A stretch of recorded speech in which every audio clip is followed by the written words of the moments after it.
Hello students, myself Ranjana Mishra, Department of Psychology, Marwari college Ranchi.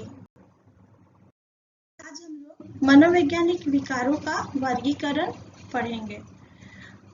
मानसिक बीमारी तथा उसके निदान यानी इलाज के लिए आदिकाल से ही दार्शनिक, मनोचिकित्सक एवं नैदानिक मनोवैज्ञानिक प्रयत्नशील रहे हैं, लेकिन मानसिक रोग का सही निदान के लिए यानी इलाज के लिए यह ज्ञान आवश्यक है कि किस मानसिक बीमारी को किस श्रेणी में रखा जाए तथा इसका लक्षण तथा कारण कौन कौन सा होता है, यह जरूरी होता है।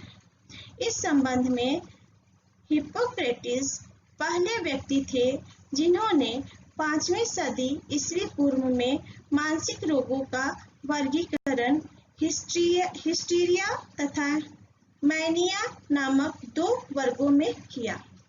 लेकिन वैज्ञानिक पद्धति पर सबसे पहले अमेरिकन मनोवैज्ञानिकों ने अमेरिकन पद्धति का इस्तेमाल मानसिक बीमारी का वर्गीकरण करने के लिए तथा उसके लक्षण एवं कारण को अध्ययन करने के लिए किया। अमेरिकन मनोवैज्ञानिकों के इस कमेटी को अमेरिकन मनोचिकित्सा संघ यानी अमेरिकन साइकियाट्रिक एसोसिएशन शॉर्ट में APA कहा गया। इस कमेटी ने मानसिक बीमारी का वर्गीकरण यानी क्लासिफिकेशन करते हुए 1952 में डायग्नोस्टिक एंड स्टैटिस्टिकल मैनुअल 1 का प्रकाशन किया। इसके बाद DSM-2 का प्रकाशन 1968 में, DSM-3 का प्रकाशन 1980 में, DSM-3R रिवीजन का प्रकाशन 1987 में तथा DSM-4 का प्रकाशन 1994 में एवं DSM-4TR मूल संशोधित का प्रकाशन 2000 में किया। DSM-4 एक ऐसा मनोवैज्ञानिक तरीका है जिसके द्वारा मानसिक रोग का अध्ययन लक्षण तथा कारण के आधार पर वर्गीकरण करके किया जाता है। यह एक नवीनतम एवं अत्यंत आधुनिक तरीका है। वर्गीकरण का एक कौन सा हुआ DSM-4 और दूसरा मॉडल है विश्व स्वास्थ्य संगठन यानी वर्ल्ड हेल्थ ऑर्गेनाइजेशन या WHO द्वारा प्रस्तुत किया गया। WHO ने बीमारियों का अंतरराष्ट्रीय वर्गीकरण किया उसे बीमारियों का अंतरराष्ट्रीय वर्गीकरण कहा गया यानी इंटरनेशनल क्लासिफिकेशन ऑफ डिजीजेज या ICD। इसमें दैहिक और मानसिक दोनों प्रकार के बीमारियों का वर्णन है जिसका उपयोग विश्व स्तर पर किया जाता है। वर्तमान में इसका 10वां संस्करण यानी ICD-10 प्रचलन में है जिसे 1992 में प्रकाशित किया गया है। इस प्रकार मानसिक बीमारियों का वर्गीकरण तथा उसके लक्षण एवं कारण का वैज्ञानिक अध्ययन करने के लिए वर्तमान समय में उपरोक्त दो प्रकार का तरीका या पद्धति को ही अपनाया गया है। तो ये 2 प्रकार क्या हो गए DSM-4 और ICD-10। ठीक है, okay.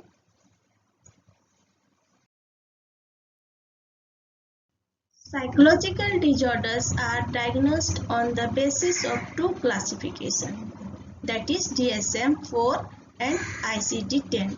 Classification of psychological disorders consists of a list of categories of specific psychological disorders grouped into various classes on the basis of some shared characteristics. International classification of diseases is classification of behavioral and mental disorders.